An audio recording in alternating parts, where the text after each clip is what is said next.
At 18 weeks, I went in for my anatomy scan to find out that my baby didn't have a heartbeat. This was my third pregnancy, and being a second trimester miscarriage, which is a late miscarriage, this is something that you would think, oh, this won't happen to me. I think the hardest part of it is that there were no signs. The night before my appointment, I couldn't sleep and I cried for 3 hours straight. And I was so confused why. And I think that's when it happened. It's impossible to tell when it actually did, but it's like my heart knew before anything else. At the MFM appointment, I went in for my ultrasound.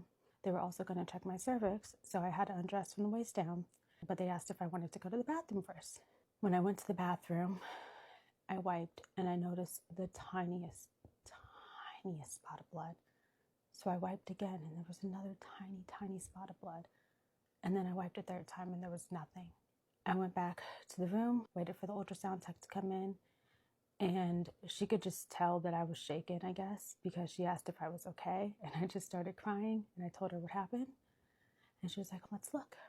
And then they started the ultrasound, and it was just such a hard thing to see, because when you see an ultrasound, the baby is always cradled up. You always see the head pointing up. My babies are very active. This one especially loved to move. The baby was just facing down. And then she said, unfortunately, there's no heartbeat.